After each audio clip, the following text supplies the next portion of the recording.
Lucius Cornelius Sulla, the man who ruled Rome with absolute power, made a decision that no one expected. He gave up control.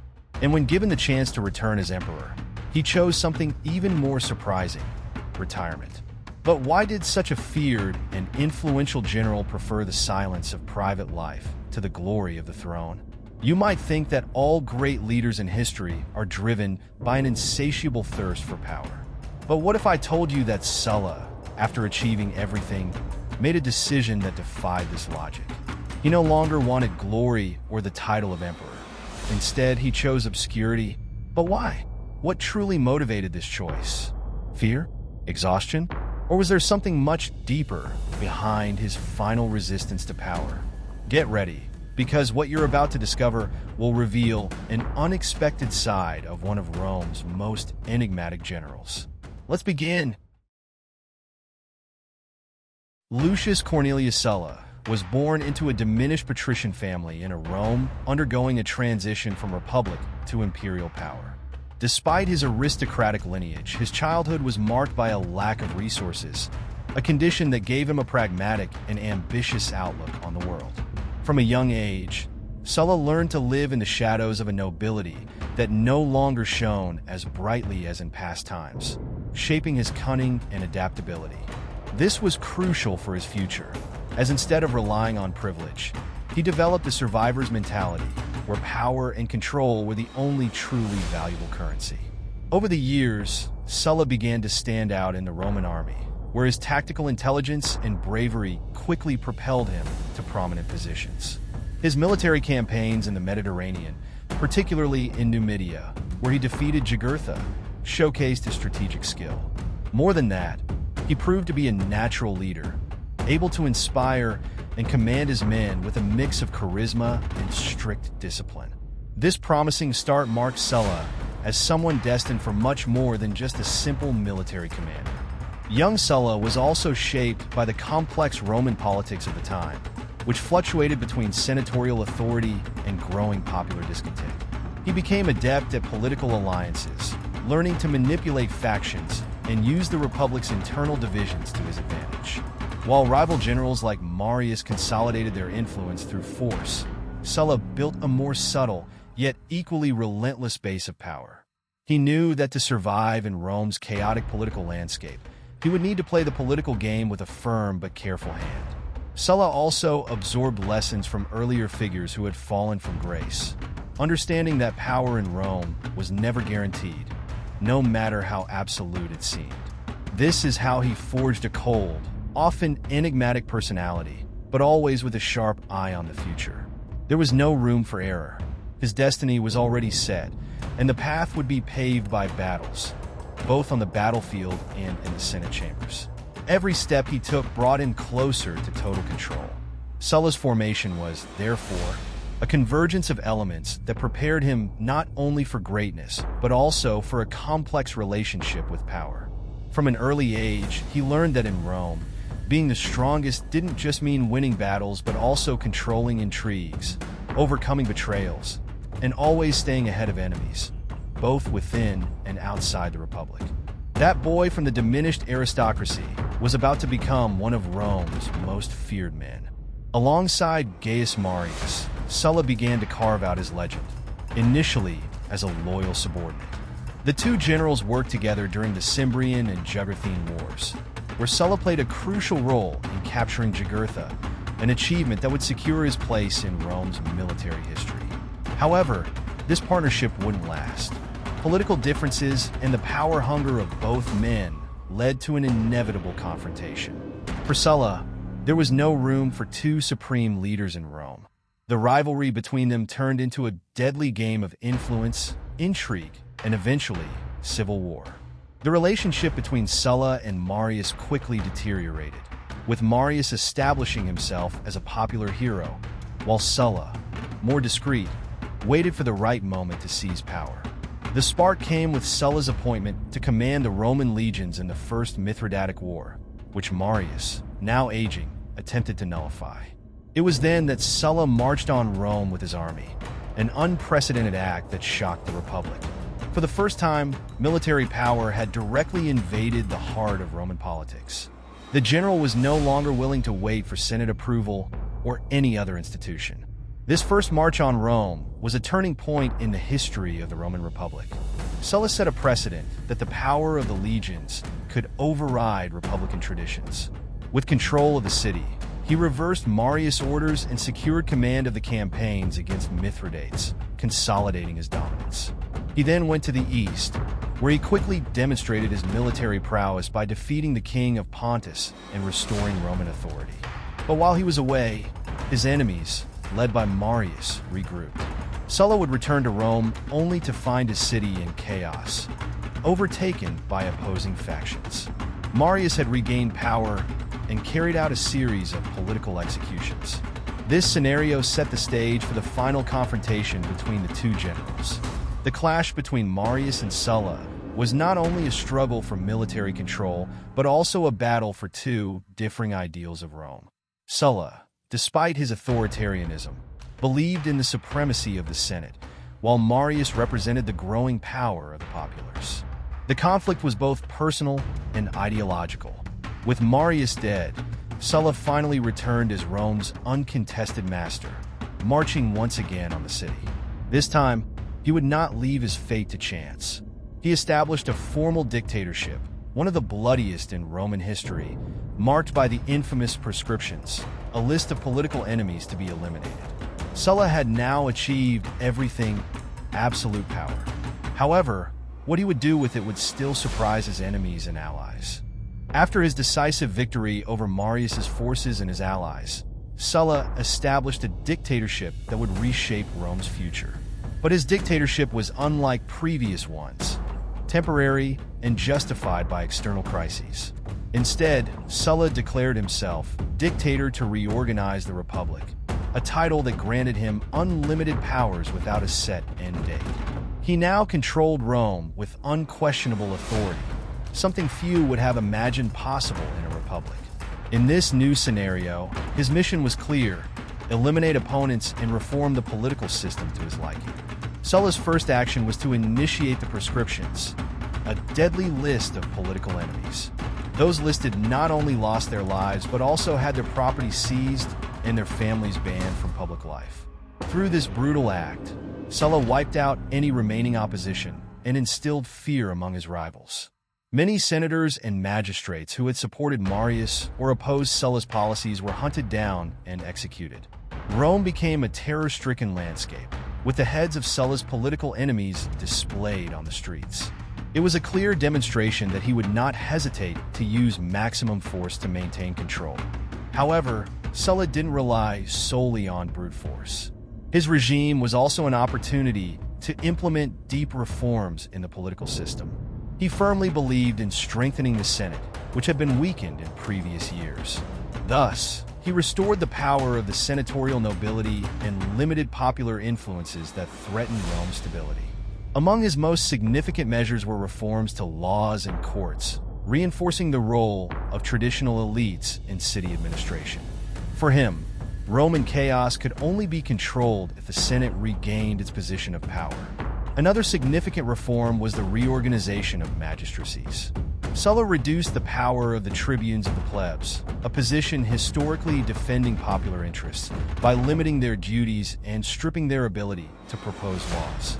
He also increased the number of magistrates, ensuring that control of the city remained in the hands of his political allies. With these measures, Sulla believed he was stabilizing Rome and preventing figures like Marius or even himself from threatening public order again. Ironically, his own authoritarian regime showed the Roman world that absolute power could be seized by anyone with a loyal army. Despite all his reforms, something changed in Sulla during his time as dictator. The general, who once craved total control, began to realize that power came at a personal cost. Years of war, betrayals, and the constant need to maintain control had deeply worn him out. Perhaps it was physical exhaustion or disenchantment with Roman politics, but something in his vision of the future shifted. He had reached the peak, but instead of clinging to power, Sulla began to plan something no dictator before him had even considered: his retirement. In a move that shocked Rome and the ancient world, Sulla did the unthinkable. He abdicated supreme power. After consolidating his authority and eliminating his opponents, Sulla could easily have stayed in power indefinitely. Many expected him to crown himself emperor, or at the very least, continue his dictatorship for many years. But, unlike all who came before and after him, Sulla voluntarily stepped down from his position, disbanded his army, and retired to private life, something that seemed impossible for someone with his background. This unusual act raised countless questions among his contemporaries. After all, what could motivate a man like Sulla to give up such absolute power? Some believed he feared the ghosts of his dead enemies, that his prescriptions and the terror imposed by his regime would come back to haunt him. Others speculated that Sulla, having secured the reforms he deemed essential, felt his mission was complete. Regardless of his motivations, his act of abdication caused astonishment and bewilderment. Rome had never seen a leader so powerful simply step down. Sulla's retirement, however, was not without precedent. He compared himself to legendary figures from Greek mythology and history, men who, after great achievements, retired to live a life of contemplation. Sulla always had a peculiar side, a personality blending brutality with philosophy. He believed he had set Rome on the right path, and that his mission was complete. For him, remaining in power would be an unnecessary burden and a risk, both for himself and for the city he had so shaped. After his abdication, Sulla retired to a life of luxury at his villa in Cumae, in southern Italy. There, he spent the last years of his life surrounded by comfort, never fearing retaliation or revenge, a rarity for a dictator who had ruled with so much blood and iron. He defied the logic of Roman politics, where absolute power was usually followed by a tragic fall. For Sulla, his exit was calm, almost mundane, and he enjoyed his final years without the shadow of his past. However, his retirement was not the end of his influence. The reforms and precedents he set continued to resonate throughout Rome for generations. Although he relinquished power, his mark on the empire's future was undeniable. His choice to step away contrasted sharply with the fate of other generals who tried to follow his example, like Julius Caesar, who chose to stay in power until his last breath. Sulla, the man who could have been emperor, chose withdrawal. But this choice, far from a sign of weakness, only reinforced the mystery and complexity of his figure. Even after abdicating power, Sulla's name continued to echo through Rome. He had left behind a city that was unstable but under control. However, political and military tensions never ceased, and many began to see Sulla as the only figure capable of restoring complete order. Some of his former allies approached him, suggesting that he should resume power.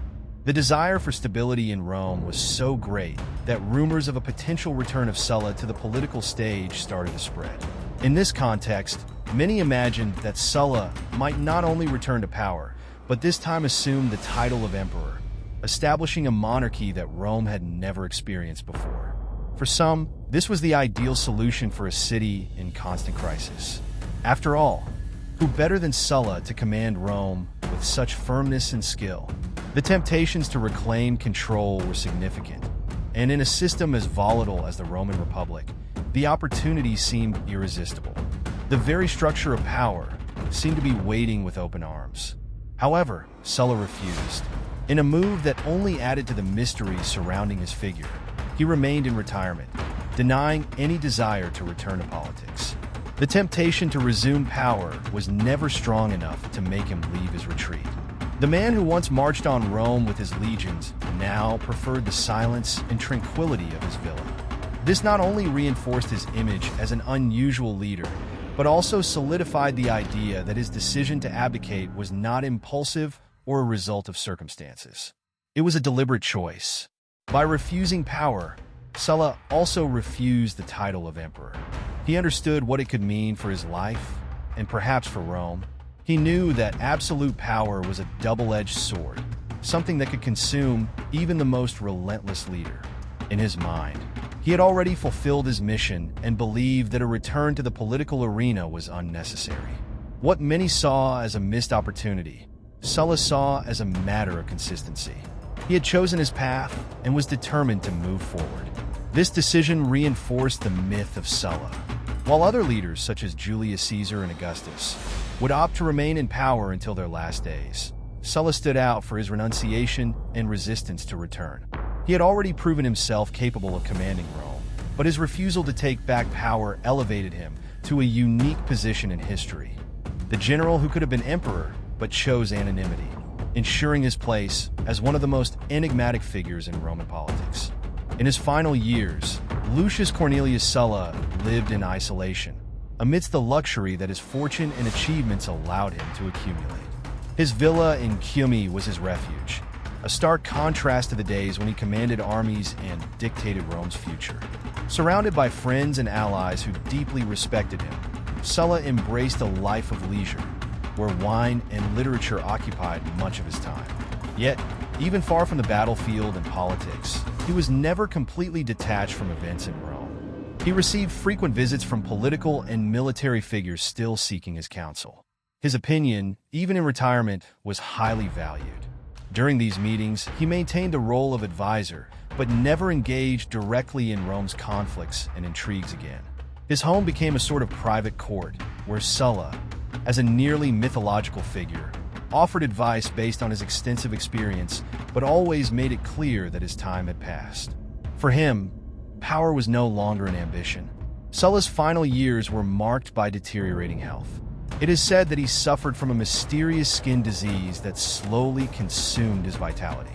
Despite this, he maintained a dignified and serene demeanor, as if at peace with the choices he had made. He saw death approaching, but seemed unafraid of it. On the contrary, his retirement from politics and wars gave him a sense of control over his own destiny. By choosing to withdraw, Sulla avoided the tragic end that many leaders before him had faced. Sulla died in 78 BC, never having been attacked or hunted by his enemies. Unlike many other dictators and generals who ended up assassinated or exiled, Sulla achieved the rare privilege of dying in his own bed, peacefully, surrounded by those close to him. His death was almost discreet, far from the clamor and violence that marked his public life. There was no uprising, no coup, and Rome moved forward, still marked by the reforms and legacy he left behind. Even in death, Sulla continued to influence Rome. His figure became a controversial example. For some, he was the savior of the Republic, the man who ended the chaos. For others, he was a cruel tyrant who used military power to suppress his enemies. But regardless of interpretation, one thing was certain. Sulla left an indelible mark on Roman history, and his final years as an ordinary man only deepened the fascination with his extraordinary life.